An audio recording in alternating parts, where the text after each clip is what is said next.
Bilbo Zaharra Forunera. Gaurko hitzaldi honekin amaitzen ditugu bigarren hiruhileko jardunaldi hauek eta berriz konbokatzen zaituet ekainean Arriagako irakurketa baino lehen edo aste horretan ekainaren lehenengo astean egingo ditugun jardunaldietara, beste bizpahiru jardunaldi hirugarren hiruhilekoa amaitzeko. Esan daukat, berriro esango dut, ekainean irakurriko dugun liburua Sarrion Handiaren narrazio guztiak izango dela, haren ipuingintza biltzen duen liburua, baina gu urte osoan gabiltzanez, nahi izan dugu Sarrion Handiaren obra, Sarrion Handiak lantzen dituen esparru guztiak jardunaldi hauetan behintzat modu batera edo bestera azaltzea.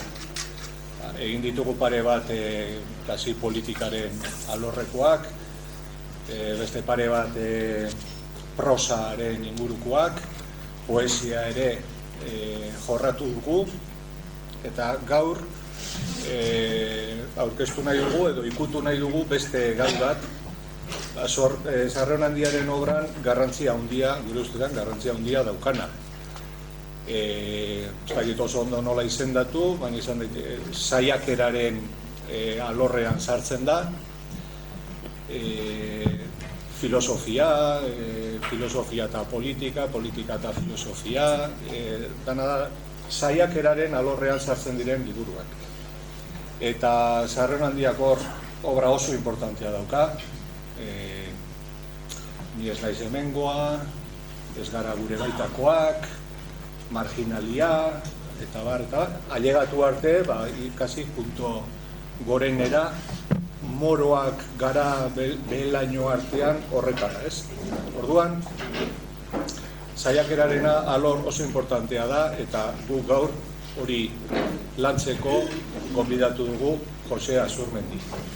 Beharra da, saiakeraren alorrean Euskal Herrian daukagun izenik handiena, eta segurazki, dudari gabe, Sarrion Handiarekin, berarekin lehian dagoena arlo horretan. Eta guk somatzen genuen elkarren artean eukiko zutela konplizidadeen bat, eta gure susmo horiek egiaztatu egin ziren, orain dela 2 urte, Jose Azurmendik publikatu zuenean Unamun hori buruzko liburu hori, Pazen la Guerrari buruzko liburu hori, nun Joseba Sarrion Handiak hitzaurre oso luze bat egin zion 2012an okerrezkanago. Orduan, hor argi ikusi den duen, konplizitatea baino gehiago zegoela bien artean, eta horrek bidea eman zigun gure gonbitea egitera, eta esan genion lehenengo momentutik, Joseba Sarrion Handiaren izena aipatuta, bera prest agertu zen, eta gogoz horretaz hitz egiteko.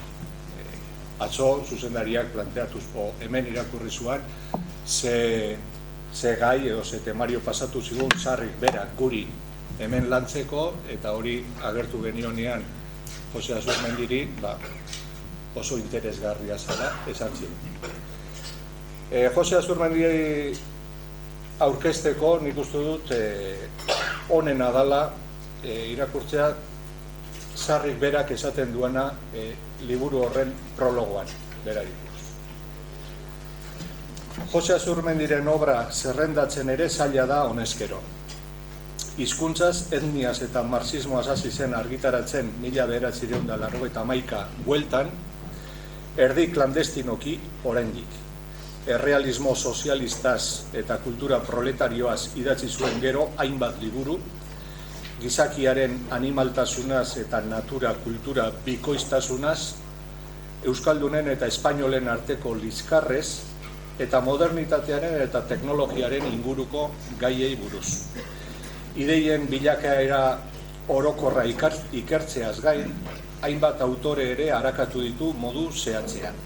horixe irakurle berrientzakoa, Jon Miranderen ideologia, Jose Maria Arizmendiarretaren kooperatibismoa, Nemesio Etxaniz eta 60 hamarkadako kultura giroa, Carlos Santamariaren pentsamendua, Etienne Salaberrirena, Heriotzaren aurreko Vitoriano Gandiagarena, topikoen basatzatik errekuperatu eta ondo esplikatu ditu, pertsonaiak berak egingo lukeen baino hobeto, agian, elementu eta baliabide intelektual gehiago dituelako art baino, eta batez ere denboraren abantaila.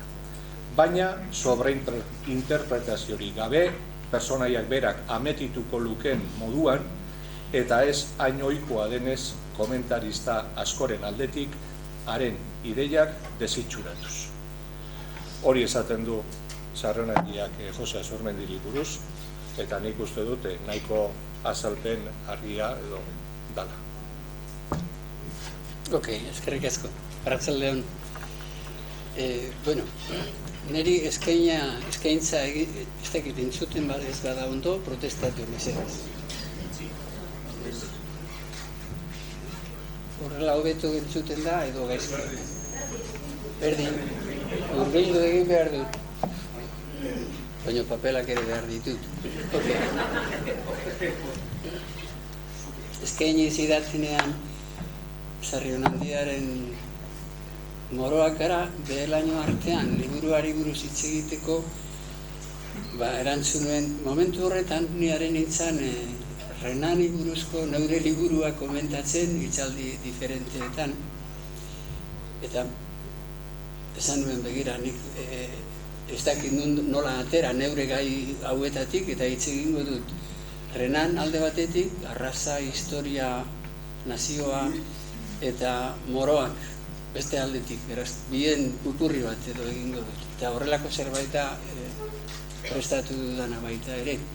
Ez da guztiz egia hau, baizik da Renan eta Sarrionandia zer da nazioa galderaren inguruan konparatuta biak oso diferenteak dira. Kontrarioak ere bat dira nolabait. Eta hori izango da gaurko gaia.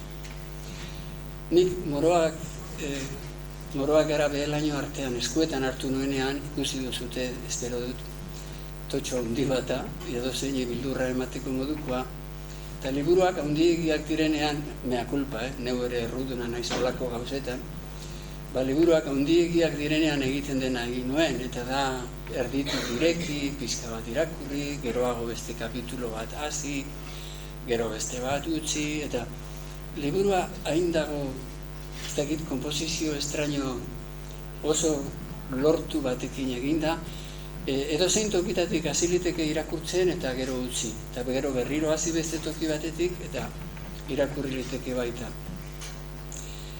Eta horrela utzita neukan. Bakarrik orain hitz egin behar nuela jakinda, baina sistematikoki irakurri dut hasieratik bukaeraraino eta gainera oinoar guztiak ere irakurriz.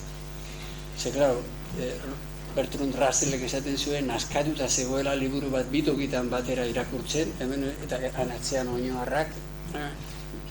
Horrela irakurri beharra dago Sarrionandiaren liburua eta irakurri dut. Bueno, eta atera dena, gauza diferente bat izan da, sistematikoki irakurrita, liburu ikaragarri bat da. Eta batez ere, bestela harrapatzen etzaizkion doaiak, ikusten dira orduan. Doai horiek dira, berak itzailean labur-labur hola iragaitzean esaten du. Hemen 4-5 liburu daude liburu honen barruan, baina ez daude bata bestearen ondoren. Daude denak nolabait trenzatuta, adaztuta esaten dugu. Eta ikaragarri ondo eramaten ditu 5 edo 6 gai diferente beti, hemen hasi, utzi, iradoki edo sugeritu, berriro geroxeago beste. Claro, ematen du, filme batean bezala ari dala konposatzen, edo ez dakit bajen komposizio musikal baten modura edo dago eginda. Eta hori lortu du benetan, lideratu handi bat da, bizten da. Ez da bakarrik pentsatzailea handi bat. Orduan, lehenengo liburu hartzen denean batek galdetzen du, baina hau, zer kaos da liburu hau, danetik dago, hitz egiten da bere patuaz, gerrak, Marokoko goraberak, eta Aranago edo zintokietan aurkitzen duzu, edo Tubalen mitoa, edo zertaz da liburu, eta hori da, Franco eta Asturiasko irautza, eta dena dago barruan. Eta hain zuzen hori da liburuak daukan hasieran harrigarria, txokagarria behar bada, baina izugarri positiboa da, hain zuzen orain nik nire hitzaldiari edo nazioaren konzeptua behelaino artean, ipini diot izenburua. Eta da, hain zuzen, erabiltzen duen gaietako bat nazioaren konzeptua izango da, eta nazio arazoa. Eta hain zuzen ikusten da nola gai hau alde guzietatik begira eta tratatuz, oso modu diferentetan tratatuz, garatzen duen eta hain zuzen erakusten duen nazioaren konzeptua ez dago inola ere isolatuki, hola banatuta, tratatzerik, baizik harreman sistema ikaragarri komplejo baten barruan. Hartu leike eta bestela ezin leike tratatu ere egin. Lehenengo dago beraz, Renan ez du berak askotan aipatzen, behar bada 6 aldiz liburu guztian, ez gehiago. Baina zer da nazioa da Renanen liburutxo famatua, ez da? Horrekin konparazioa edo oposizioa edo etengabekoa da, nolabait. Gero dauka alderdi biografiko bat, oso fin eramaten duena, asko gehiegi landu gabe, baina hasieran aurkitzen da laidako hondartzan, senyora batek 3 ume baserritarri esaten, umeok itsasoa lehenengoz ikusi zuten arratsaldean, pero niños, ¿por qué no habláis en cristiano? Umeen artean ondo banatu zen lotsa eta zatitu zen mututasuna. Boterearen mihigaiztoak blusa horia zeraman egun hartan eta perlak belarritako. Espainolez eitiko esan gure izendau. Andraunek perlak dauzka. Eta perlak izango da hain zuzen gero historiaren filosofiako elementu oinarrizkoetako bat. Hau adibide bat izan nahi zuen, bere biografia, bere haurtzaroko esperientziak, geroagoko bere esperientziak idazle gazte bezala eta bar, nazioaren arazoa, eta batez ere berbereen amaziken Ipar Afrikako historia izugarri tragikoa, denak Euskal Herriaren historia, baita ere nahiko tragikoa, gurutzatuz dijoat, denak dijoaz gurutzatuz, eta oso ongi eginda daude. Bere haurtzaroa, gero liburuan batez ere badago protagonista isil bat Pedro Hilarion Sarrionandia Francisco Tarra, bere lehenagokoetako baten aidea izango dena, pentsatzen dut. Eta konturatu gabe, bere historia kontatzen ari dela, aurkitzen da oinoar batean, itxura zerikusirik batere gabe, berriro irakurtzen dut, giza zientzietan, zientziaren obiektuak aldi berean zientziaren subjektuak dira. Zer ikusirik dauka honek bere ipuiekin, itxuraz bat ere ez.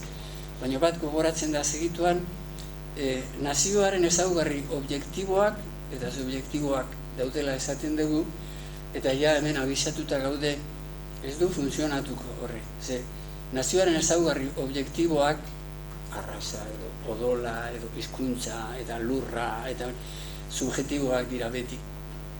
Eta alderantziz, nazio baten nahia, autokontzientzia eta subjektiboak esaten direnak, errealitatean objektiboak dira beti.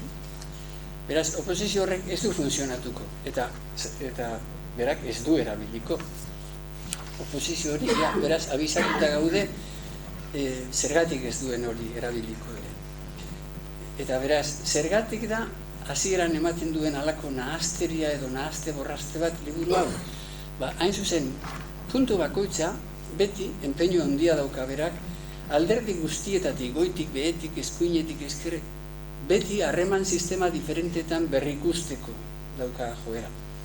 Eta beraz, orrialde, gaiak aldatuz dijoaz eta berretorriz dijoaz, eta erakusten du horrela nazioaren konzeptua ukitzen dijoan historia guztiekin lotuta dijoela. Zate baterako, zer ikusi behar du aurraren esperientzia horrek laidako ondartzan entzun duenak hablain kristiano, zer ikusi behar du zer da nazioa galderarekin? Oso ongi ulertzen da. Zer da nazioa galdetzen danean, akademiatik aparte behintzat, azkenean galdetzen ari garena da, zer da Euskal Herria? Eta frantsesek, Renanek esate baterako galdetzen duena da, zer da Frantzia? Eta nazioaren konzeptua ez da eskolan sortutako konzeptu bat, baizik da, gerra artean, borroka artean sortutako konzeptu bat, eta beraz da konzeptu bat gehiago dena sentimentu bat. Eta hizkuntzaren arazoarekin dago lotuta, estatuaren konzeptuarekin dago lotuta, autokontzientziaren konzeptuarekin dago lotuta, humanitatearen konzeptuarekin dago lotuta. Humanitatea apropos esaten dut, ze humanitatea itzultzea oso zaila da, ze gizadia da, baina gizatasuna da, euskaldunok espainolez baino asko hobeto bereiztu egiten ditugu biak, beraz biak daude nolabait komplikatuta, nazioaren konzeptuan, norbanakoak zer pintatzen du, nazioa baldin bada identitatea ematen diguna, ez daukagu identitate personal individualik, eta bar, beraz, historiaren filosofia bat dago baita ere nazioaren konzeptuan implikatuta, eta hau beti horrela da. Horregatik nik Ernest Renanen liburua publikatu nuenean, edo orain berriki, lehenengo kapituloak haren historiaren filosofiaz idatzi behar izan dituen. Eta berdin gertatzen da Sarrion Handiarekin. Eta orain Renani buruz hitz egingo dut, Sarrion Handiaz baino gehiago, pizka bat gaintzen. Eta da, konparatzen badira bien historiaren filosofiak, historiaren filosofia, parentesitxo bat, labur. Jainkoak Adan eta Eba egin zituen, berdin da ez baduzute sinisten, baina hori da denok jarraitzen dugun sistema historiaren filosofia egiteko. Jainkoak egin zituen Adan eta Eba, hauek kulpatu egin zuten, Ebaren kulpa, evidente, eta gero jainkoak berak etorri behar izan zuen mundura hau salbatzeko, eta gero azken juizioko egunean, Josafateko zelaian deno juzgatuko gaitu. Beraz, historia dijoa egin, erori, eta berriro gora, nolabait, rekuperazio historia batean, eta lineala da. Historia linealaren eta beraz progresoaren konzeptua judaismoari zor diogu, eta gero mendebaleko pentsamentu guztian jarraitzen dugu. Grekoek esate baterako ez dute historia horrela pentsatu. Zirkular bezala pentsatu dute beti. Baina gu historia linealaren tradizioan gaude. Renanentzat historia progresoaren historia da. Baina batez ere historiaren subjetoak arrazak dira. Sarrion Handiak ez dauka arrazaren konzepturik bat ere eta progresoaren konzepturik ere ez. Renanentzat historia azkenean garaileen martxa triunfala da. Eta Sarrion Handiarentzat galtzaileen via dolorosa bat da. Historia definitzen duena aurrerapena da Renanentzat, zientziaren eta gizadiaren gorapidea da, Marxentzat ere bai, ez da Renanen oso originala hori, baina berdin da. Baina Renanek dauka metafizika estraño bat, progresoarena modu honetara. Historia hasten da gizakia, giza aberea, naturatik altxatzen denean. Eta naturatik gorago eta gorago altxatuz eta espiritualago bihurtuz, dijoa gizakia bere buruaren jabe bihurtzen, nolabait materiatik iesi espiritua alduz. Eta beraz, historia da gizakiak bere burua jainko egitea. Hori Renanen teoria da. Jainkoa espiritua da, ez da? Espiritu hutsa da, ez da? Beraz, gizakiak lortuko du egunen batean progresoaren bidez espiritu huts bihurtzea eta momentu horretan jainkoa da. Beraz, historia, hasieran horregatik izaten nuen Adan eta Ebarena, gizakia dijoa jainkoaren gandik, jainkoaren gana, eta Renanek eskema filosofiko hori jarraitzen du.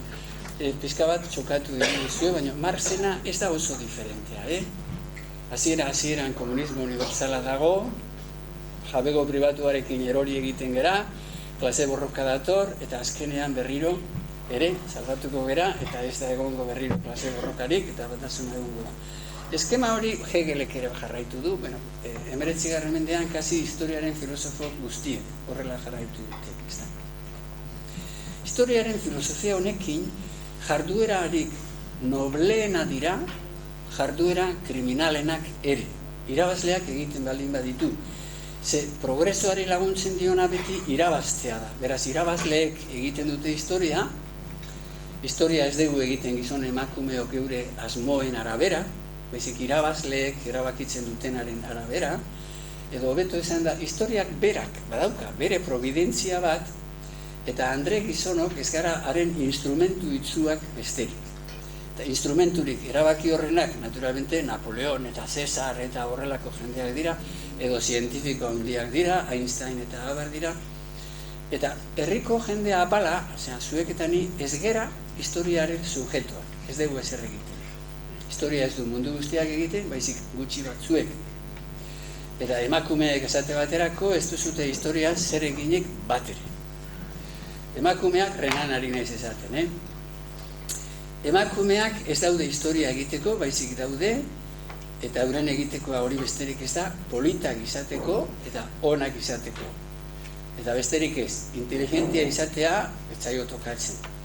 Baina batez ere, debota izatea tokatzen zaio. Debota ez den emakumea, ez da emakumea. Renanen teoria da hori. Sarrion handiak bizten da ez duela horrelako hildotik jarraitzen. Herriak, jende xumeak, historian ibili ahal izateko erregearen eta elite aristokratikoen buruzagitza behar du.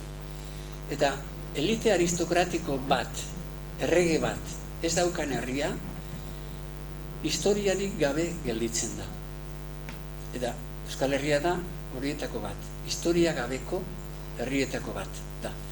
Hau ere ez da Renanen partikularra, hau Engelsek aipatu espreski euskaldunak aipatzen ditu, historia gabeko herrien artean. Eta Unamunoren Astrakanada eta hain zuzen ze zoriontsuak historiarik ez daukaten herriak, ze harentzat ere Unamunorentzat Euskal Herriak ez dauka historiarik. Euskal Herriaren historia gaztelari hartzen diona da.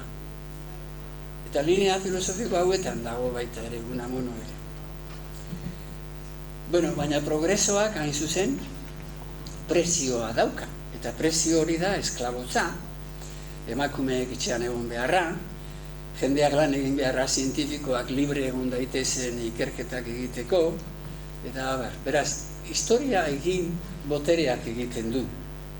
Baina ez edozein boterek ere, bezik egiten du arraza zuriaren botereak, ariarren botereak. Ze ariarrak bakarrik dira, arraza zuria da, estatua sortzeko gauza izan den, estatu modernoa sortzeko gauza izan den arraza bakarra. Gizon emakumeok, denok, 3 arrazatan bere iztin gara, eta 3 arraza hauek, 3 maila moral eta intelektual ere, ez bakarrik kolorea edo diferentea dukatela, baizik 3 maila moral eta intelektual ordezkatzen dituzte. Behean, arraza behereak daude, Afrikako beltzak, Sarrion handiak estudiatu dituen berbereak, Ameriketako indigena guztiak, Australiako aborigeneak, eta abar. Hauek dira arraz primitiboak. Hauen ezaugarria da, ez bakarrik ez daukate kulturarik, baizik ezin zaie kulturarik eman. Ze ahalegin guztiak eginda ere kultura emateko, ez dira gauza, ez daukate aski adimen hortarako, ez dira gauza hartu eta jaso ahal izateko kulturarik. Beraz, hauen destinoa da, zuriaren morroia izatea edo esterminatua izatea. Horrela ez. Bitarteko arrazak daude, horiak, asiarrak, en general, mongolak, kamitak, ez da gizintzu dira, baina kamitak aipatzen ditu, kamen jatorrikoak direnak. Hauek, zibilizazio bat sortzen dute, baina egiten dute, desertuko loreak egiten duten bezala, udaberrian piztu eta gero berehalase agortu, beroarekin, eta beraz daukate lehen momentuko kultura handi bat, Persiako eta kultura horiek, edo Txinako kulturak eta hori, baina egun bateko kulturak dira, loraldi bat bezala, eta gero desagertu egiten dira. Beraz, historikoki hauek ere antzuak dira, historiarentzat ez dute ezer produzitzen. Eta gainera, hau akaburako esan behar da, 2 maila hauetako jende denak itxusiak dira, santarrak dira. Eta orain Renaren frase bat, inork ez du inoiz pertsona hori edo beltz politin bat ikusi, ze naturaren kontrarioa litzateke. Nik zuerte asko duki dut, zenek ikusi ditut, beraz, hori. Izan ere, edertasuna espirituaren espresioa bakarrik izan liteke, eta nola horiek erabaki dugun ez daukatela espiriturik, ederrak ere ezin dira izan. Arraza ederra, arraza zuria da, eta dago infinitoki beste arraza guztien gainetik. Berak dauka espirituaren monopolioa, eta ondorioz baita historiaren, kulturaren, zibilizazioaren, zientziaren, artearen, moralaren monopolioa. Arraza zuria 2 adarretan banatzen da. Ariarrak, gu lekurik gabe gelditzen gara, edo zingo dutera ere. Ariarrak eta semitak. Semitak, juduak, arabiarrak eta abar, historiari ekarpen handi bat egin diote, eta da monoteismoa. Eta poesia pizka bat ere bai, baina gero zientzian, filosofian, artean inutil batzuk dira, eta ez dute ezer ematen. Eta batez ere, politikan eta estatuaren eraikuntzan ez dute ezer egiten asmatu. Zergatik ez dute ezer egiten asmatu? Daukatelako hizkuntza bat ez diena permititzen, arrazoitzen, logikoak izaten, dedukzioak egiten, eta abar. Hizkuntza bat daukate, Unamuno, Renani hartu dizkio seguru asko, ez bakarrik filologo alemanei doktrina hauek denak, ze hobeto ezagutzen zituen Renan filologo alemanak baino, berak. Hizkuntza semitek ezin dute zehaztasunik adierazi, ezin dute konzeptu abstrakturik espresatu edo sortu, ezin dira. Euren lexiko guztia materialista da. Eguneroko esperientziako gauzak baino ez dakite espresatzen. Aditzak ez die pentsamenduaren josketa logikoa egiten uzten. Hau dena nik Renanen gandik hartzen ari naiz, baino zuetako batzuk Unamunori irakurri diozute. Hauek denak horrelase errepikatu dituelako, euskerari buruz. Eta herri bat nola den bere herri baten espiritua nola den bere hizkuntza bezalakoa, semiten espiritua ere beren hizkuntza bezalakoa da, eta beraz, daukate espiritu bat oso kamutza, eta orduan, historiari egin dioten ekarpenik handiena, monoteismoa, ez da inteligentziaren obra bat, produktu bat, baizik alderantziz, inteligentzia faltarena. Ez dakite pluraltasuna pentsatzen, eta orduan monoteismoa asmatu dute. Basamortuaren aurrean daude, eta ikusten dute ezer eza, eta horixe jainkoa bihurtu dute. Beraz, irudimenik, hau harrigarria da, herri orientalok, Renan ezenean, irudimenik ez daukate. Beti uste izan dugu alderantziz, irudimena daukatela, mila eta bat gauak eta beti izan dugu irudimena daukatela sobran, baina ez daukate irudimenik, eta horregatik dira monoteistak. Eta gero, atentzioa eman zidan gauza bat, arraza hauek denek ez dakite barre egiten. Ze barre egitea espirituaren obra bat da. Eta nola ez daukaten espiriturik, ez dute barrerik egiten ere. Bueno. Nazioaren arazora etorri zorain. Renanek idatzi du nazioaren bi konzeptu dagoela esaten da beti, bat konzeptu frantsesa, liberala, demokratikoa eta voluntarista. Eta bestea konzeptu alemana, rasista, romantikoa, eta euskal abertzaletasuna biztan da, rasista da, eta irrazionala da, eta dena da. Beti horrela funtzionatu izan da toki askotan, Espainian ere bai, baina hori Frantziatik dator etorri, eta Renanen gandik dator hain zuzen ere. Nazioaren arazora etorriz beraz historiaren filosofia utzita, Renanena. Nazioak egon asko daude, Europan, Asian, Afrikan, Ameriketan eta toki guztietan, zer Renanentzat ere nazioa eta hizkuntza bat da, eta horrek funtzionatzen du, berarentzat ere. Baina kontu egiten bada Asia eta Afrikako arraza guzti horiek ez daukatela espiriturik, euren nazioak ez daukate eskubiderik. Beraz, nazioak egon badaute, baina nazio eskubideak ez. Beraz, ez dute ezer pintatzen, historia. Kontu egiten bada Renanentzat eslaviar guztiak ere ez direla kulturaren ekarleak, baizik kulturarentzako mehatxu bat, beti, hori nire umean intzanean ere, el peligro bolchevike ikaragarria zan, eta Renanen gandik ere badator, ez beraren gandik bakarrik, baina beraz, eslaviarrak ere, nazio eslaviarrak ez dute kontatzen historiarentzat.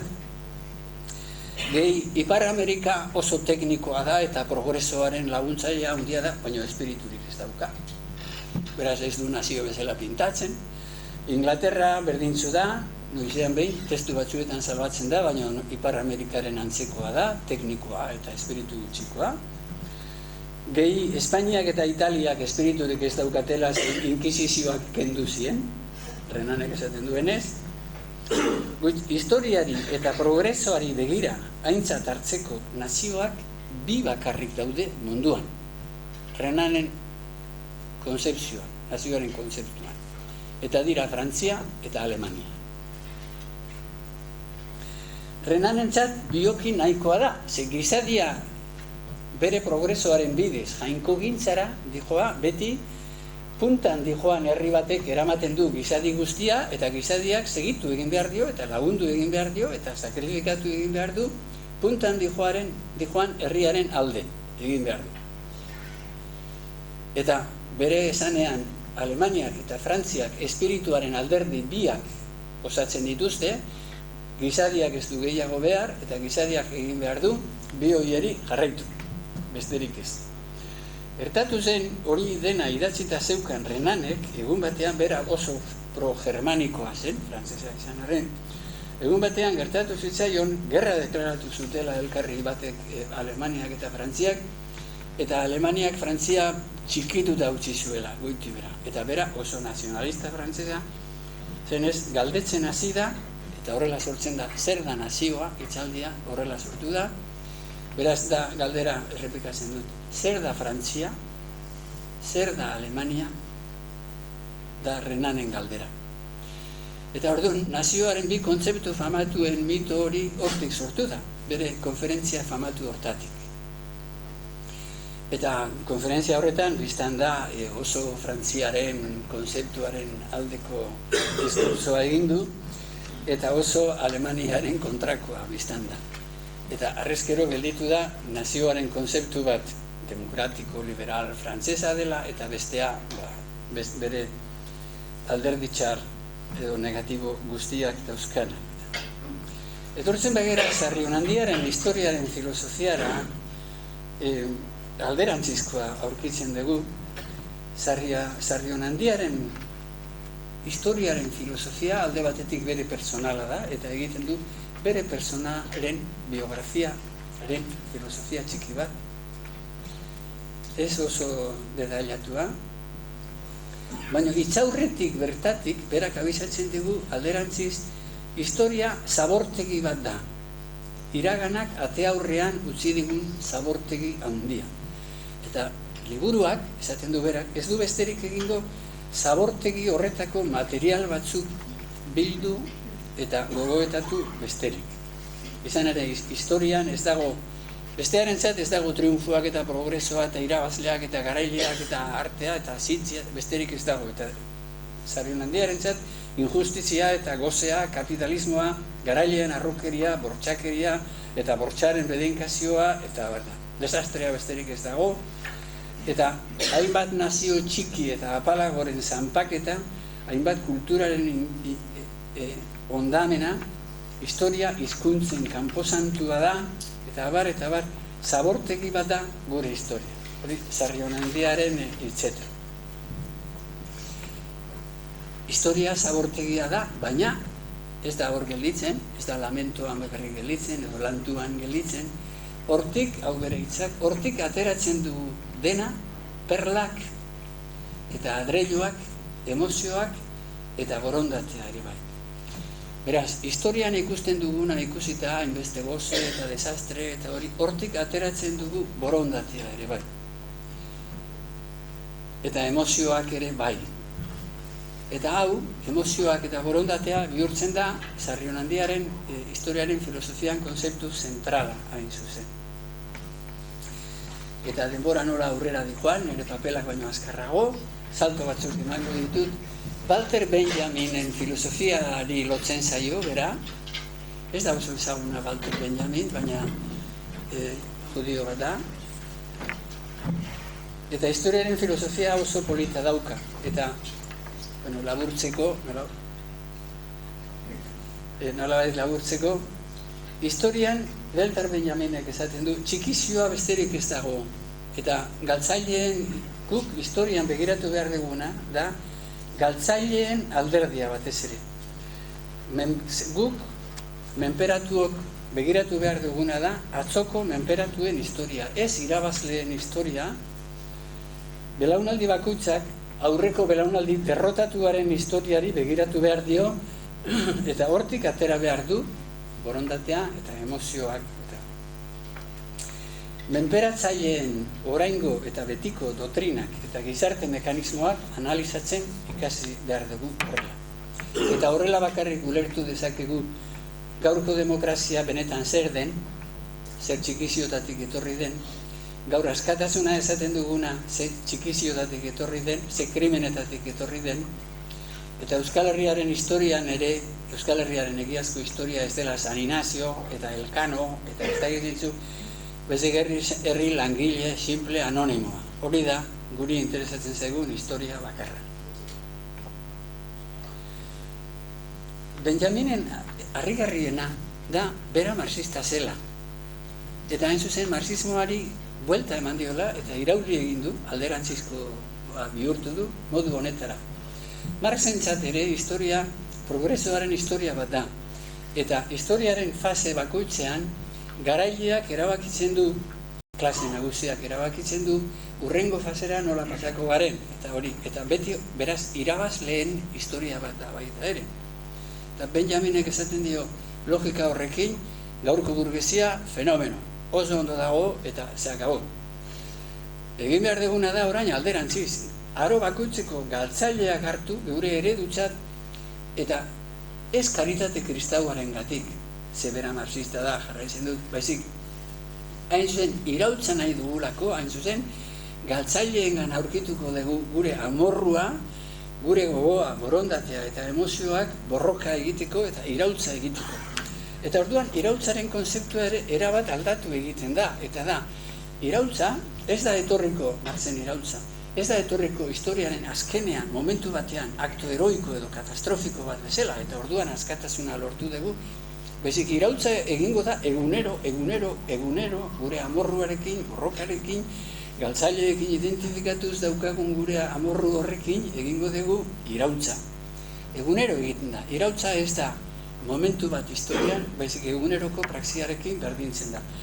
Hau oinarrizkoa da Sarrionandia ulertu nahi baldin bada liburu honetan. Ze bestela oso tesi txokanteak aurkitu litezke Sarrionandiaren liburuan. Beste testu konkreto batzuetan, ez dut gehiagi luzatu nahi, ze badakit gauzak entzuteko gogorrak egiten dira, zermoi bat ere zeinek entzun du aspertu gabe. Beraz hauek ere berdin. Bueno, oraingo gure borrokak egunerokoa izan behar du eta modu horretan bakarrik izango da gure arbaso esklaboen, historiako galtzaileen errebindikazio bat, eta haien justiziaren eta arrazoiaren errebindikazio bat izateko modu bakarra hori da. Hain zen historia garailei kendu eta zapalduei eman. Eta horrela rebindikatuko dugu historia. Eta komentatzen du Sarrionandiak euskaldunek eta berbereek mundu guziaren historia daukagu errekuperatzeko. Zer esan bezala mundu guzia da galtzaile. Oso gutxi dira irabazleetakoak. Sarrionandiak hain zuzen filosofiaren alderdi hau Benjaminen behar badaneuk baino gutxiago desarrollatzen du berak modu abstraktu honetan. Baina egiten du, literatuak egiten duen bezala, berbereen historia kontatuz. Herri berberea, Barbaroa, edo Amaziga, izugarri tragikoa da benetan. Eta oso xeheki kontatzen du berak. Eta hori da, berarentzat, historiaren filosofia tragiko hau garatzeko modu bat berak daukana. Eta horren barruan, berak bere burua personalki eta bere Euskal Herria integratzen dituela, ez du hori inoiz esaten, baina de paso momentu batean esaten du, bueno, nondik natorren adierazteko ahalegina egiten ari naiz, konturatu bazarete, eta ja pistan sartzen gaitu, bai, biografia egiten ari da. Ez du bere biografia kontatzen, baizik bere galdu zapaldu batena, baina berea kontatzen ari dela ulertzeko moduan kontatzen du. Eta Euskal Herriaren historia berdin. Ez du Euskal Herriaren historia oso gutxi idazten du. Zerbait bai, anekdota batzuk bai, eta gainera batzuk, esate baterako, Boabdil, Granada konkistatu zenean, Boabdil barkuz Afrikara eraman zuena zein izango zen eta lekeitiar bat. Inigo Arrieta, zer zebilen ura etxetik kanpora olako lanak egiten. Baina olakoak dauzka, ez du asko luzatzen ala ere, baina oso politki artista baten moduan sartzen ditu. Nazioaren konzeptuaz edo definizioaz, hori kontatu edan dena historiaren filosofiaren zen esateko baita ere, gero, arazo teorikoak datozenean, Sarri Honendiak ihes egiten die. Ukitzen ditu, aipatzen ditu, eta gero ihes egiten die. Zergatik? Esaten ari zaigu, azkenean guk daukagun arazoa ez dela teorikoa. Gure arazoa ez da definitzea Euskal nazioa modu frantsesean edo modu alemanean edo nahi den bezala, definitzea, ez da definizioen arazoa gure arazoa. Gure arazoa praktikakoa da. Eta hori da, hain zuzen, berak azpimarratu nahi diguna, behin eta berriro, ez da. Berak, honek ere problema batzuk sortu ditzak irakurleari, berak terminologia onartu egin du, terminologia inposatua, nazioa, berdina, estatua, eta abar, gehienetan onartu egiten du. Ez beti, gero edozen momentutan esango dugu, guk nahi dugu Euskal Herri bat nazio bat izango dena estaturik gabe. Baina nazio bat izango dena. Hori zer izan litekeen, beste problema bat izan liteke baita ere, baina ulertzen da, Walter Benjamin ulertu bada. Zer izan nahi duen berak, hain zuzen, ez dugu jarri behar guk ere gure ilusioa egunen batean Euskadi askatua deklaratuko dugu eta ikurrina ipiniko dugu, ez dakit nun, Aizkorriko puntan, edo Gorbeako puntan, hemen Bizkaian, bezik, askatasuna egiten ari gara, edo independentzia egiten ari gara, egunero, edo bestela ez gara egiten ari. Beraz, Benjaminen filosofian ulertzen da posizio hori ere.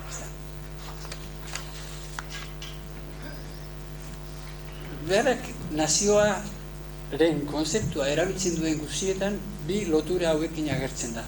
Nazioa nazio kontzientziarekin lotuta agertzen da, edo estatuarekin lotuta agertzen da. Herri bat izango litzateke nazio, estatu bat lortzen badu, edo izango litzateke nazio kontzientzia bat lortu baldin badu. Eta nazio kontzientzia horrekin lana eta borroka egiten baldin badu.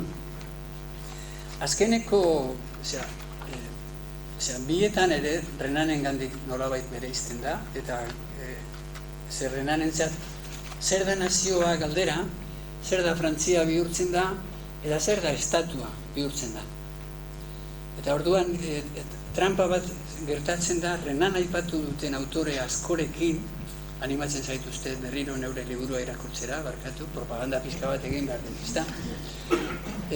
Beti sartu diguten trampa, eta bat nahiko berandu, ni neu bentsat nahiko berandu konturatu naiz da, zer da nazioa, guk ulertzen dugu Euskal nazioaren esan nahian. Baina ez, besteak esan nahi du zer da estatua. Eta beraz, esaten duenean, nazioa da, hauta hura, egia da, ez du balio Euskal Herriaren zat. Zer insistitu egiten du ez du hizkuntzak egiten nazioa, ez du egiten kulturak nazioa, ez du egiten. Zer egiten ote du. Claro, estatua ez du egiten. Hori dana egia da, baina estatuaren zat, balio du. Eta hor dago nazio hitzaren ekibokoa. Batzutan estatu esan nahi du, beste batzutan nazioa gure esan nahian komunitate etniko linguistiko bat esan nahi du. Sarrionandia kasi liburuko pasarte gehienetan ohiko moduan hitz egiten du. Nazioa estatu bezala, nazioa fenomeno moderno bat da, eta abar, baina gero de golpe, eta hau da hain zuzen berak daukana, eta atentzioa ematen duena irakurleari de golpe burla egiten dio, bere terminologiari burla egiten dio, eta momentu batean esaten du, nazioak estatuak dira, eta esaten du, estatuak zerga kobratzeko edo violentzia erabiltzeko daukan moduan, naziotasunaren monopolioa dauka.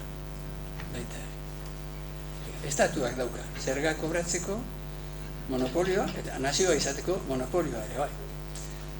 Eta esan nahi diguna da, bueno, estatua ez da nazioa, baina berak fagozitatu, tragatu egin du nazioa, eta nazioa garen herriok, naziotasunaren titulurik gabe utzi gaitu.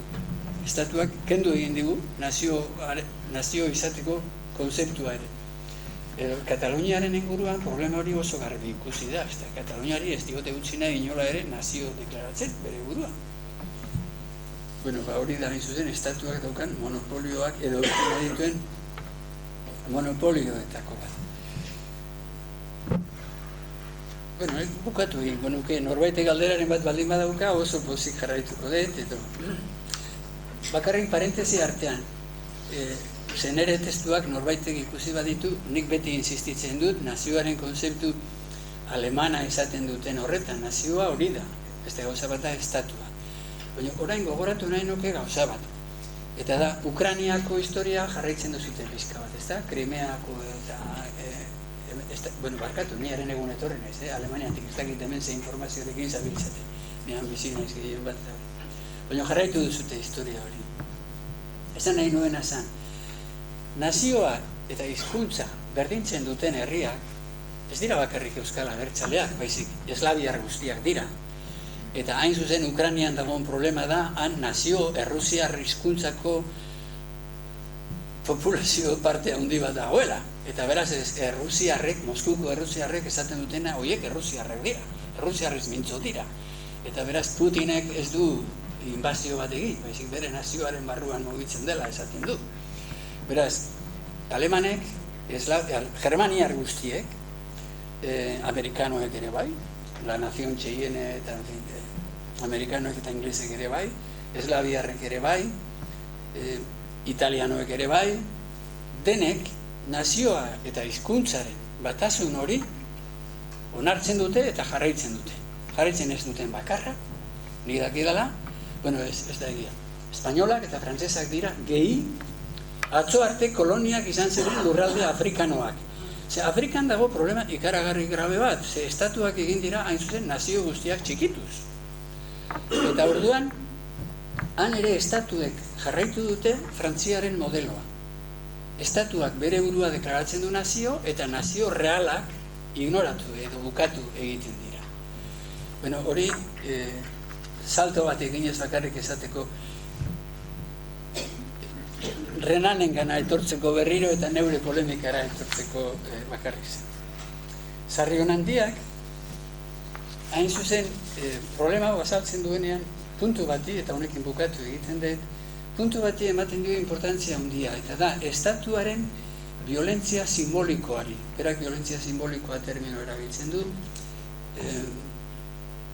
eta da, hain zuzen, estatuak daukan aparato guztia, batez ere bere intelektual zerbitzariak, organikoak oso zakar erasotzen die. Baina, eskola dauka, kuartelak dauzka, soldaduzka dauka, irratiak eta telebistak dauzka, bere ideologia eta beraz inposatzeko, inposizioa da, bere morala inposatzeko, eta hori da, berak violentzia simbolikoa deitzen duena, eta hori. Frase bat, Guy Deborden frase bat aipatzen du, lehenago, agintarien nagusitasunaren kontra konspiratzen zen. Orain, ogibide berri bat dago, eta da, agintarien alde konspiratzea.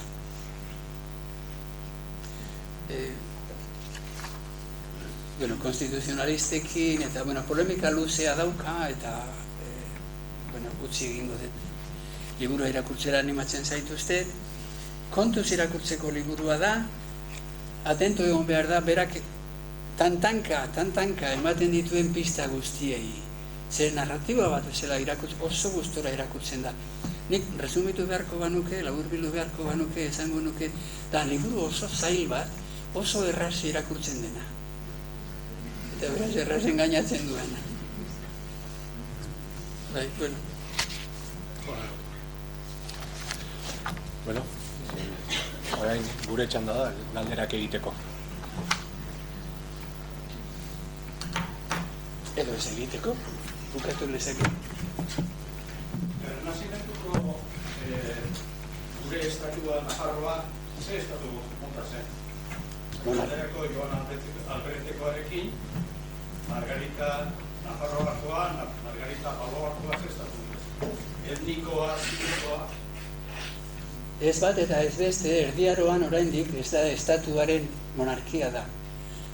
Ez da egin estatuaren eta nazioaren bere hizkuntza hori ez da, baina nik hain zuzen erabiltzen dudan arrazoietako bat da, hain zuzen Joan Adalbreten makume base, baina fen politika egiten bazekien, ala ere, Fernández uste zuenaren kontra, eta monarkia nazio konzeptuaren erabilera erdiaroaren bukaeran, Nafarroako erresumaren garaian, hasten da. Eta nazioak hizkuntzarekin berdintzen dira. Bai, unibertsitateetan, Parisen, eta... Baina ez da gure nazioaren konzeptua, da organizazio sistema batean erabiltzeko hautatu zen sistema bat zen, eta Pariseko unibertsitatean, etorriko naiz, erantzutera.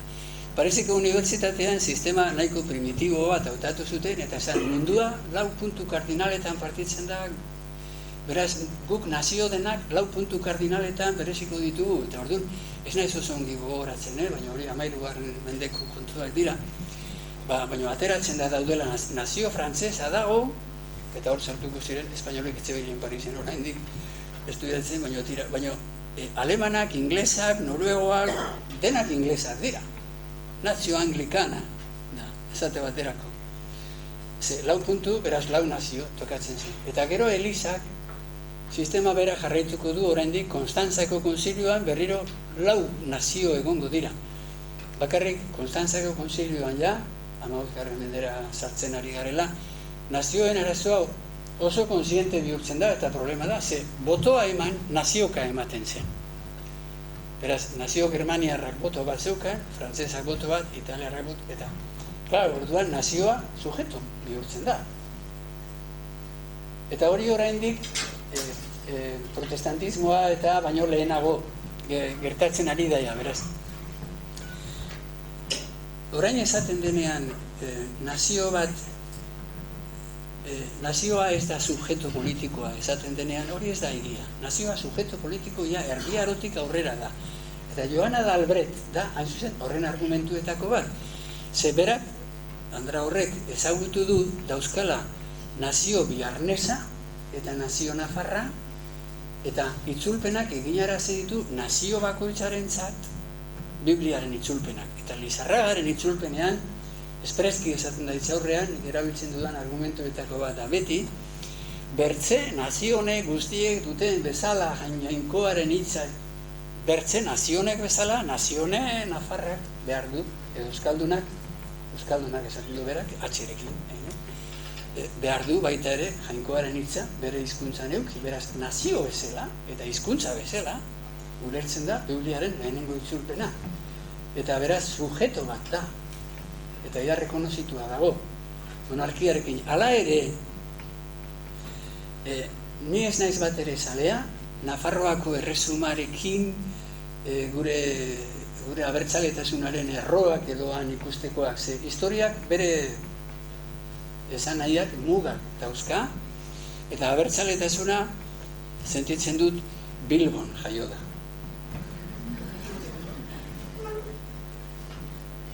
Bere defektu guztiekin, evidente, bilbotarra izan da, behar zituen euki batzuk. Baina Bilbon jaio da. Abertzaletasuna fenomeno politiko konstiente bezala, fenomeno modernoa da, erdiaroarekin ezin dugu ezer egin alde horretatik, beste gauza bat da, historia ere reivindikatu behar dugula, hori ere bai, batez ere galtzaileena, ez derrigor Nafarroako erregeena. baina han ere galtzaileena, eta galtzaileen artean Nafarroako euskara zegoen, ze Nafarroako erresuman inoiz ez da euskara ofiziala izan. Eta, bueno, baina nazioa bazegoen, trampa egiten da, esaten denean, nazioa arrunta da, hori nazioari buruz idazten duten autoreetan oso arrunta da esatea, nazioa jaio da Frantziako iraultzarekin, hori ez da egin. Frantziako iraultzarekin jaio da, frantsesek beren buruari la nazion, esango diotela. Hori beste gauza bat da, baina nazioa egon bazegoen. Beste asunto bat da, bitartean salto egin dut, baina historian kontatu liteke gertatzen dena da, hau. Frantzia, zergatik deitzen da Frantzia? Galia. Cesarrek, de belo galiko idatzi zuen, ez da? Galia zen Frantzia. Eta galoak ziren Frantzian bizi ziren jendeak, eta abar, eta abar. Eta orain ere beren simboloan rugbian eta kiroletan oilar batekin agertzen dira, ez da? Beren arrazaren arrazista da, uste, Frantziako himnoa dela, Europa mintzat bai eta segurazko mundian alusio rasistak daukan bakarra. Oso kurioso da hori, baina bai, hala da. Odol impuro batek guzti ditzala gure zoroetako hildoak eta odol impuroak austriarrak dira, ez da, ez du behar. Garai hartako imperio alemana handia austriarra zen eta horren kontra dago eginda himno hori. Bueno, Frantziak eduki du historikoki problema bat, hau dana esplikatu litekeena, berriro egiten du propaganda, nire liburuarena, eta da, hau.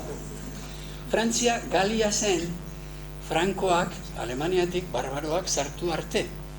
Eta Frankfurt, Alemanian dago, ez da? Frankoak hortik zetozen. Eta Frantzia okupatu zuten, eta Frantziako nagusi eliteak Frankoak ziren. Aristokratak, nobleak, erregeak, eta hori Frankoak ziren. Galdu zuten euren hizkuntza alemana, germaniarra, Frankoa, galdu zuten, eta hizkuntza frantsesa hartu zuten. Euren moduko frantses bat, Ile-de-Franceko frantsesa hartu zuten, ez Occitaniako nahi dutena esan. Eta orduan daukagu, Frantzian daukagu, hain zuzen, Renanen filosofia moduan, arraza zapaldu bat, konkistatuena, eta arraza konkistatzaile bat, nagusia dena, Frankoak eta Galoak. Dauzkagu. Frankoak nagusitu dira, Frankoek deklaratu dute zein izango den beren hizkuntza, bitartean frantsesa hartu dute, baina gero deklaratzen dutenean zein izango den Frantziako hizkuntza, deklaratzen dute izango dela gortearen hizkuntza, edo gorteko hizkuntza izango dela Frantziak, beraz, aristokraziarena. Eta orduan, Frantzian daukagu, Inglaterran berdin da, normanoekin eta sajonek, pelikulak ikusi dituzu, ez da? Ivanhoe eta novelak, eta handago baita ere sajonen eta normandoen arteko gerrak, eta etengabe daude. Bi nazio hauek, bietan dago, Israeliren esaldia da, bi nazio baten barruan. Bi arraza, bata bestearen konkistatzailea, eta konkistatua, eta zapaldua, eta abar. Frantziak historian egin duena da, hain zuzen, nazioa berdin hizkuntza inbertitu. Frantzia da hizkuntza bakarreko nazio bat, estatuak inposatu duelako hizkuntza hori. Eta ez, hizkuntza bakarreko komunitate batek, estatu bat sortu duelako. Ez dakit orain esplikatu nahi zen. Baina nazioaren eta estatuaren berdinketak berdin jarraitzen du. Inbertituta, baina berdin jarraitzen du. Bakarrik batean estatuak inposatu egiten du hizkuntza bat, beraz nazioa eta hizkuntza berdintzen da, eta bestean alderantziz, Alemanian eta horrela izan da, edo Rusian, da hizkuntza bateko komunitate batek estatu bat lortzen du. Eta nazio batek estatu bat lortzen du. Alderantziz hori. Eta orduan gu, Espainian, bigarren aldizaren naiz bukatzen. Espainian kulturaren aldetik, kultura modernoaren aldetik, ez da kasi ezer egon, Granada konkistatu eta Lekitxiarreke Boabdil Afrikara eraman, eta gero, Espainia Ameriketara begira egonda, denbora guzian, eta ez du parte hartu Europako historia moderno guztian. Ez zientzian, eta ez beste zertan, eta ez du parte hartu. Koloniak erabat galdu arte, beraz 19. mendearen bukaera arte. Eta modernizatzen hasten denean, 19. mendean, Paris kopiatuz hasten da, eta Espainiako liberalismoak Paris kopiatu nahi du, beste ezarrez. Eta horrek jarraitu du, eta zoritxarrez, Parisen inventatzen dena, interes frantzez oso partikularrekin, beste edo zintukitan bezala, Berlinen ere gauzak oso Berlingo interesekin asmatzen dira. Baina Parisen asmatu dena, Madrilen kopiatzen da, eta gero Bilbon kopiatzen da. Beraz guk beti kopiatzen dugu kopiaren kopia. Eta horrela ibili gera beti nazioaren kontzeptu hauetan ere. Beraz berrikusi beharra zeukaten. Ok. Ezagitzen nazio izan ginen errezimentuan, edo etnikoa, antropomorfikoa... Nazio etnikoa, barkatu, moztu egiten dizu. Demos bat beti. Nazio etnikoa da termino bat, orain modan jartzen ari dena, hain zuzen, nazioaren eta estatuaren ekibokoa zabaltzen ari deralako, eta horiek dira benetan truko linguistiko batzuk. Nazioa latinez esaten dena, grekoz etnos esaten da. Beraz, nazio etnikoa da, ez dakit zer da. Edo etnia gera, edo nazioa gera, baina nazio etnikoa da nazio nazionala, edo horako zerbait da. Ez da gehiago.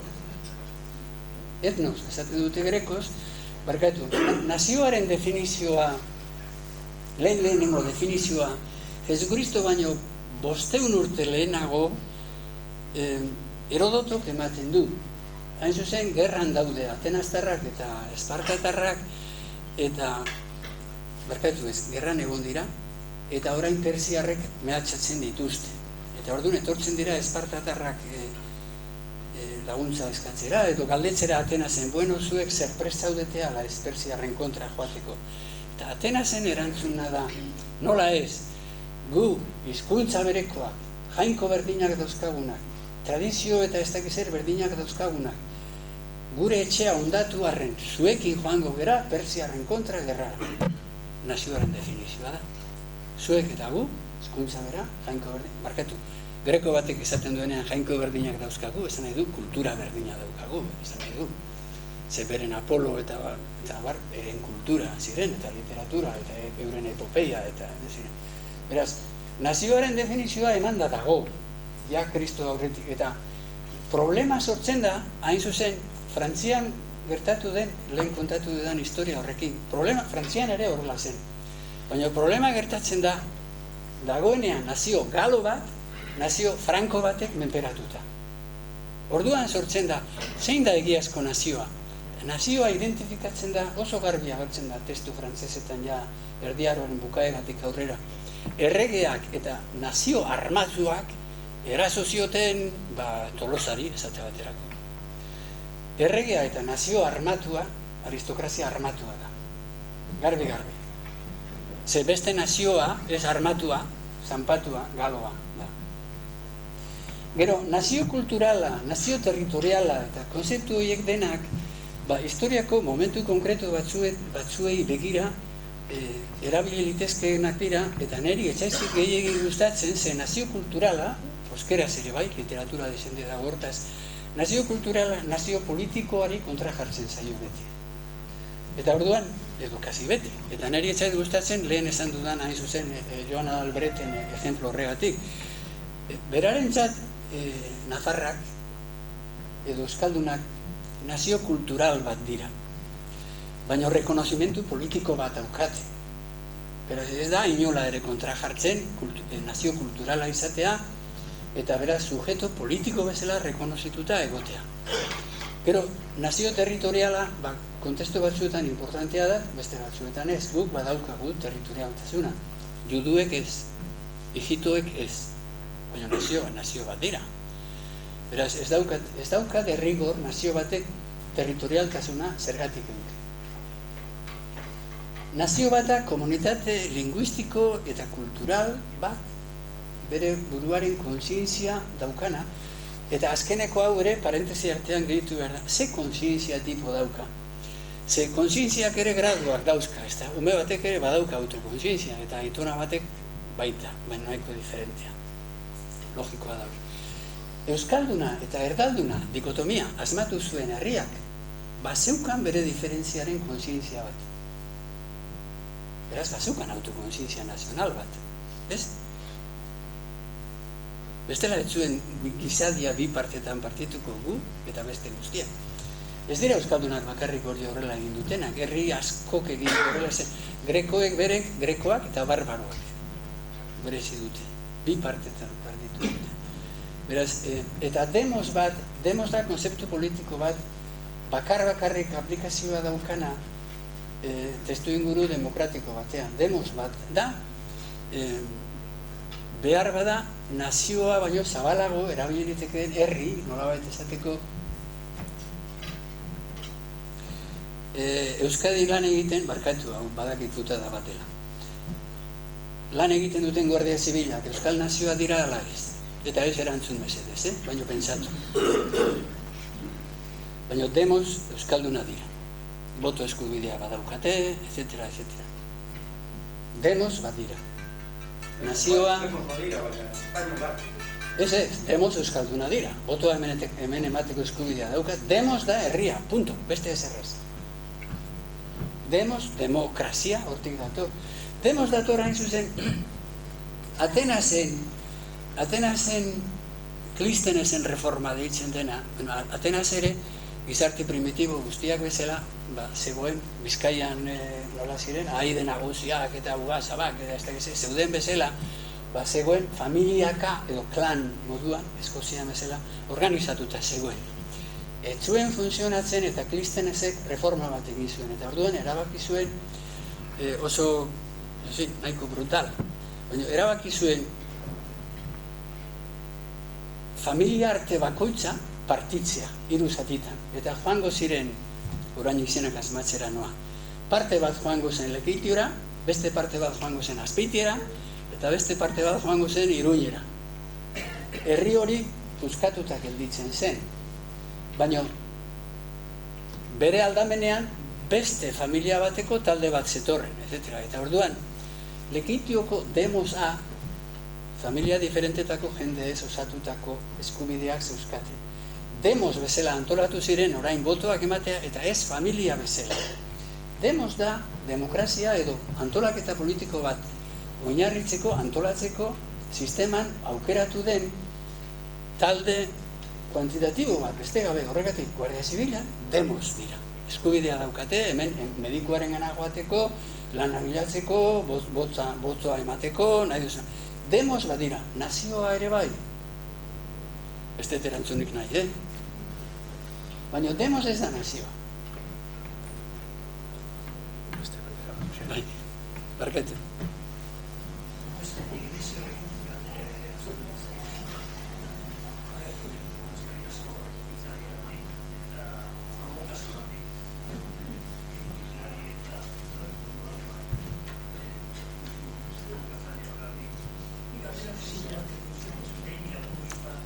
Fuerte hitz egin, ez dute entzut. Bai.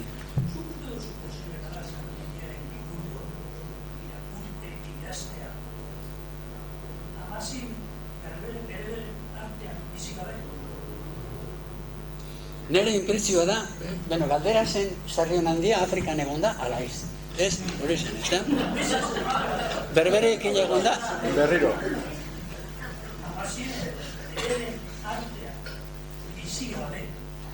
Posible horrelako liburu etnografiko sakona idaztea? Ni eskerrik asko galderarengatik, ni ez naiz oso trebea, bai, a ber, posible da liburu hori idaztea bera amazik jendearekin edo berbere jendearekin egon izan gabe. Ni Juan Mari Torrealdaik ekarri nau autoan oneraino eta bidean esaten nion. Nik uste gizon hori han egon dela. Eta da, arrazoiak ez bakarrik da, izugarrizko ezagutza dauka berberen historiaren, karakterearen, familia bizitzaren, kasi intimoak dira. Bezik, tokiak nola deskribatzen dituen. Nik ez dakit nola da imposible bertan ibili gabe. Eske detaile batzuetan, eta handik pasatzen da autobus bat, ez dakit nora dijoan, hori zaio batean ez da jasotzen, zerbaitegatik atentzioa eman ez badizu. Baina jakin ezer ez dakit, Baina irakurketak ematen duena da urruti ez dala ibili. Zehose gehiago esan nahi duzu horrekin, ez?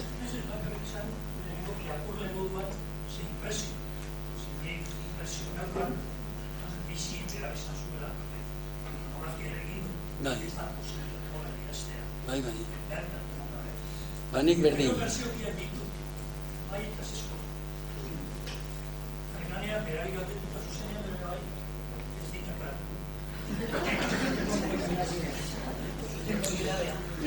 Neuri ere gelditzen zait duda pixka bat, ze askotan literatuek badaukate dute bereziren bat realismo ikaragarriarekin imaginatzeko. Orduan, ez dakit, baina neure konklusioa izan da, bidean esan diot, nik uste dut han egon dela.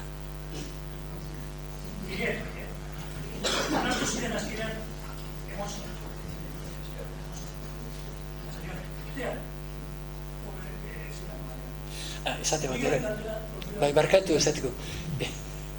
Sinistu zinezko datu, eta halako bere arbasoetako Hilarion Sarrionandiaren eta halako batean, eta Frantziskanoen konbentuko bibliotekako ez dakizea apaletan daude manuskrito hauek. Hori, nondik ateratzen da hori bertan egon ez bada.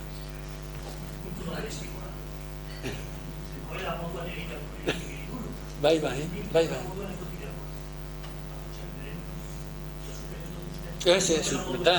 Da liburua dago hain dokumentatua oino harretan, eta izugarrizko bibliografia batekin, polemika asko, oso fin, ziprestin gutxi botatzen du lokatzat, basatatek honek, oso fin, beti artista bat da, baina dokumentatua.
Momentu bat, zerget eza galdera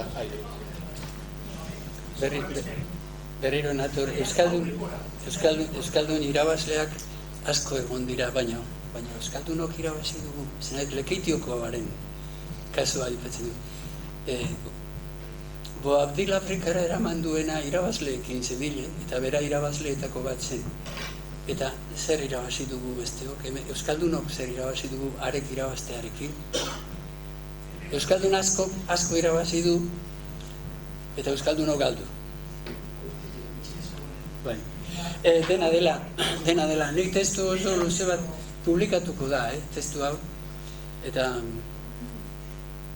uste jakin aldizkarian segurazko, eta agertzen da baita ere subjektuaren eta subjektibismoaren problema hori. Nik uste Euskal Herrian daukagun problemetako bat da, oraindik ez garela ohitu subjektibitate universal horretara eta ondorioak hortik ateratzera. Dena subjektiboa da, nola ez da izango. Nik uste filosofia metxet problema hori lehen etorri naizena. Espainiak ez du euki kultura modernorik, eta euki ez dituen gauzen artean dago Kant. Kant ez da ezagutu hemen atzo arte.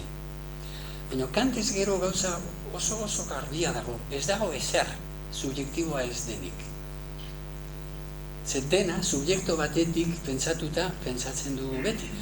Eske, subjektua eta objektua ez dira oposatzen, baizik hain zuzen batak bestea egiten dute edo kondizionatu egiten dute, nahi bat dute eta ez. Eta hori, irakurri dut frasetxo bat hain zuzen, hemen hasieran irakurri dizuedana. Nik uste, pista asko ematen du bere obra interpretatzeko eta horrelako itxuraz ezer esan nahi ez duten horrelako esaldiek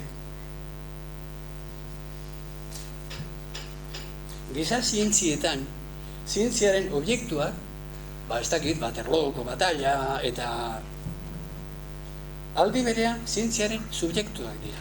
Alegia, gizakiok egiten dugu Waterlooko batalla eta gizakiok kontatzen dugu Waterlooko batalla.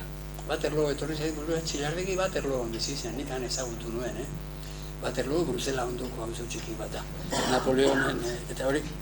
Orduan, Waterlooko agenteak, han batalla egiten dutenak, gizakiak dira, subjektuak dira, eta guk historia hori kontatzen dugunean, eta ni orain gogoratzen naizenean, gizakiak erak subjektu, beraz, subjektuak subjektuari buruz hitz egiten du, beti historiari buruz hitz egiten duenean. Eta beraz, bere burua implikatuta. Bueno, lanaren bukaeran, hain zuzen pizka bat hori ukituko dut. Ze hemen gertatzen da, Sarrionandia ari da berbereen historia kontatzen, baina atzean euskaldunetan pentsatuz. Beraz, euskaldunei ispilu bat emateko, kontatzen du berbereen, eta beraz, Benjaminen filosofiarekin, galtzaileen historia eta hori. Baina, orain hitz egiten dizuen ez da Sarrionandia, baizik ni. Eta beraz, ni naiz interprete bat, Sarrionandiaren interpretazio bat kontatzen dizuena, berak interpretatzen duena berberen historia bat. Beraz, zirkulatzen ari gera interpretaziotik, interpretaziora. Eta hori da, hain zuzen, historia pentsatzeko daukagun arazo fundamentaletako bat. Bestela ez dela posible. Ez dakit honekin erantzun. Aldera gehiago, Jose. Barrikat. Bai. Benjaminen aipamen interesgarria egin duzu eta sarri interez jarraitzen du horretan ez, horren aipatu duzuena galtzaileen edo guri interesatzen zaiguna herritar moduan eta gure iraganeko herritarrek zer nolako historia bizi izan dute, ez? Ez badut ondo ulertu badut. Eta jarraitzen dugu, eta ez aizu iruditzen oraindik Euskal Herrian hemen guretzat, ez nago kanpora begira edo bestentza zer garen. Oraindik gurean ere, oraindik irabazleak direla gure protagonista nagusiak, hau da, Elkano, Ignacio Loyola, Munibe, Azkoitin, eta ez, orain dela gutxirako dute Azkoitiko matxinatuari buruzko novela Aranbarri da, ez? Baina Munibetarrak hor dagoz, ez? Eta Bilbon bertan matxinatuen izenak ezagutu beharrean, ezagutzen ditugu egon dira matxinatuak, ez? Aiorabide. Eta zer esanik emakumeak, Mikel Arando horrein dela gutxi ezagutu nik, emakumea naiz. Emakumeok desagertuta gaude egon gara, ez oso ondo aipatu duzun moduan, historia honetan, ez? Eta populazioaren erdia gara. Hori aldi batetik, ez duzu ikusten oraindik ere, hori, nola gure potere txikiare, gure txikitasun honetan, nola bideratu behar dugu, nola eman behar diogu, egin behar diogu kasu Benjamineri eta berreskuratu gure historio propioa, herritarrena, ez dut esango galtzaileena, herritarrena, guri interesatzeko, batez be ez duzu uste nazio galdera da, nire buruan daukat galdera, nazio berri hori, neuk sinisten dudan nazio euskaldun edo dana dalako kontintzio euskaldun horretan, etorkizunean ez dakit Bilbotik edo, esan duzu ere Bilbon sortu zela galtzaletasuna, Bilbotik beste herri horretik etorkinekin batera egin beharko dugun kontzeptori, hau da, iragana eta iragana ezagutu, berridatzi, berrezagutu,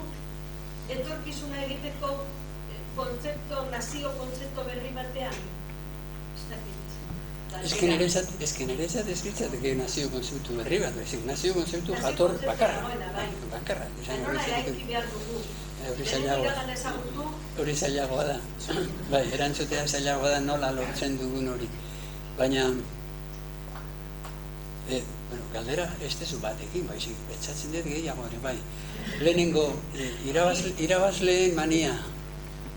Begira, dago gauza bat beti harritu izan hauena, nik ez dakit hori hain zuzen irabazleen kulturan hasitakoak gara deno, ez eskolak irabazleen jartzen dituzte, eta irabazleei zerbitzeko egoten dira maisuak, ordainduta ere bai, inkonsiente gehienen bat eta hori. Baina ez da hori bakarrik, gure kultura guztian horrela, hemen futbol zaleak badaude, Atletik Bilbao zaleak, seguro bai ez da. Ez, nik beti aitortu dut, Giputxa izan naiz, baina nire umetan inorretzen Real zalea, gu denok Atleti zalea izan ginen. Gero kanbiatu dira gauzak, ez dakit. Baina futbol zale batek, Atletik zale batek zer gogoratzen ditu? Sekulako golak eta garaipenak eta munduko portero honena eta ez dakit. Beti garaipenak gogoratzen dira. Zeo zerk, ez dakit geure kulturaren gatik edo gure animalia tipo izateagatik, garen tipoa izateagatik, animaliatxoak bezala, garaipena miresten dugu, handiena, ederrena, indartzuen. Umeak nola ibiltzen dira, nik indarra. Badago halako arrokeria bat irabaztearena, kulturan dagoena, eta ez dakit ondik datorren. Erremedio zaila, seguru asko. Hala ere nik neure burua Euskaldun bezala galtzailetzat daukat. Euskaldun asko ebili da munduan irabazle bezala, hori seguro nago, baina Euskal Herria galtzailea izan da, horregatik gauden bezala, ez da? Ez dut esan, publikatuko da. Konsientziak dauka, nazioaren konsientziak dauka, importantzia bat, beti, nazio bat sujeto, nazio bat ez du egiten bere konsientziak. Nazioa da eta fenomeno kultural, sozial, arrunt bat da, beste askoren artean, familia dagoen bezala, nazioak daude, eta hori dena. Baina nazioa sujeto politiko egin, konsientziak egiten du. Nola, konsientziak ere gradu diferenteak dauzkan, sujeto politikoak ere tipo diferentetakoak izan litezke. Euskal Herriak bere burua forala bezala ulertzen zuenean, beraz foruak bezala, sujeto bezala ulertzen zen, horregatik exigitzen zuen erregea juramentua egitea. Beraz, badago sujeto politikoaren konzeptu bat. Baina ez da oraindik nazio konzeptu abertzale bat zentzu modernoan izango dena, horregatik esaten nuen foralak Iruñean ez dira gutxiago izan Bilbon baino.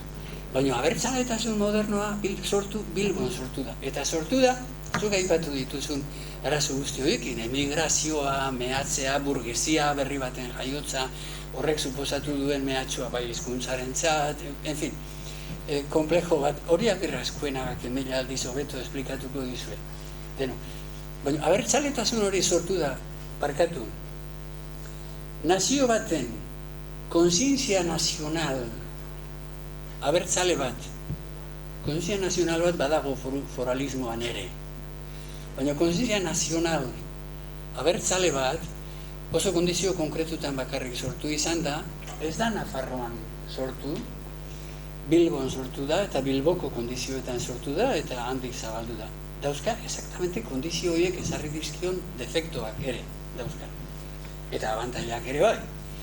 Horregatik, hasi gintezke berriro hitz egiten nahi bada, Aranaguireren arrazismoa, eta guzti hori, oso testu politak dauzka hortaz burlatzeko baita ere, zarriun handiak jasota daude, beraz animatzen zaituztet baita irakurtzera. Aranaguirerekin dagoen fenomenoa, uste, Aranaguireren arrazismoa kritikatzen seguru asko lehenengoa neu izan nintzela. Gaztetako nire pekatuetako bat izan zen Aranaguireri buruzko liburu txiki bat idaztea. Eta han, kapitulu txiki bat, Aranaren arrazismoari eskaini nion, baina nik orduan ez neukan arrazismoaren gaur daukadan kezka, ze geroago hori noiz idatziko zen,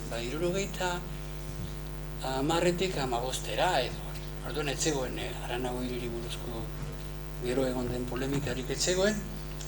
Bueno, geroago, Aranago hiriren kontra beti arrazista dela eta hori esaten denean konturatu naiz, autoengainatzen edo besteak engainatu nahitak gabiltzala edo dabiltzala batzuk, zergatik.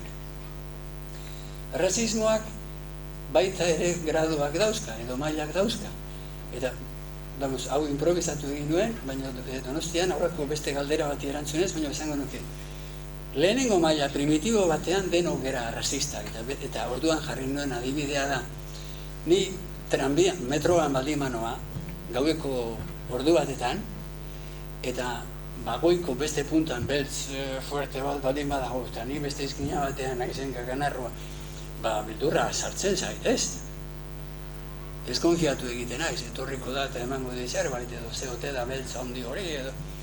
Arrotzaren ganako deskonfiantza gure jatorri evolutibo biologikoak esarri digun defensa sistema bat da. Beraz, arrotzarekiko mesfida bat, deskonfiantza bat edo animali guztiek daukate, guk ere bai. Hori da, arrazismoaren mailarik apalena eman dezagun. Gero dago arrazismo brutal bat, edo tabernako bat, edo bruto bat, ez brutala.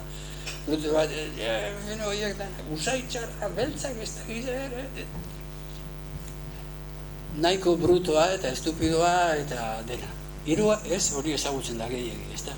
Tabernan pizka bat berotu orduko, edo sudakai buruz, edo ez dakiz eri buruz, edo frantzesak ez dakiz erdira danak, edo...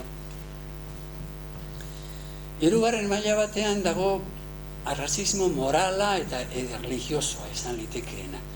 Beste horiek ez dira gure erlijiokoak, beraz gaiztoak dira, denak, protestanteak, infernura joan behar dute denak buruz bera, eta ez... Hori egon da, juduak garbitu egin behar dira, ze horiek Jesukristo hil zuten eta berak denak akabatu egingo ditugu juduak. Hori egon da, nahikoa, ez da? Eta badago. Edo morala, ezke maketo hauek, maketo castellanoa da ditxe dut, badakizute uste dut, espero dut hori. Bueno, maketo hauek, persona ez dakiz zer dira, inmoralak dira, eta hori. Bueno, eta gero dago, laugarren arrazismo bat, renanena eta importantea dena, eta da, hain zuzen, zientzia modernoaren produktu den arrazismoa, Hitlerrena, eta beraz, arrazen arteko diferentzien fundamentazioa biologian bilatzen duena. Eta Gerard, esan dudana, 3 arraza klase dago, biologikoki erabakita dago, eta batzuk nahi badute eta ez azpian egoteko daude, edo esterminateak. Bueno, hori modernoa da, arraza guztian. Arrazismo erligiosoak beti arraza baten kontra edo biren kontra edo egongo zen, baina ez arraza guztien kontra, inola ere. Eta Aranago hiriren fenomenoa nik uste dut hau dela, arraza espainolaren kontra dago, ez arraza guztien kontra. Eta esate baterako ez dago beltzen kontra, uste dut. Eta beltzen kontra ez dagoen arrazista moderno bat, ez da arrazista. Ez da arrazista moderno bat, esan nahi dut. Beste tipo bateko bruto bat da, nahi badezu, baina ez da... Eta orduan, Aranago hiri buruz neuk idatzi nuen arrazista zela, baina gaur korregitu egingo nuke.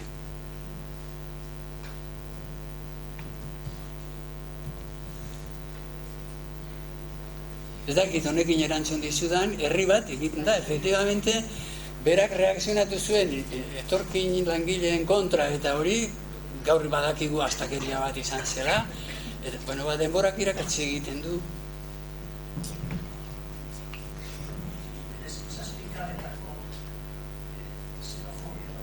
Bai.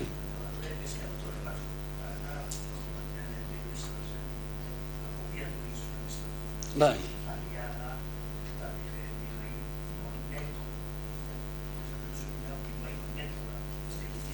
Unamunok ere erabiltzen du, pozano edo, son pozanos, ustedes horla izaten dura, son los... Bai.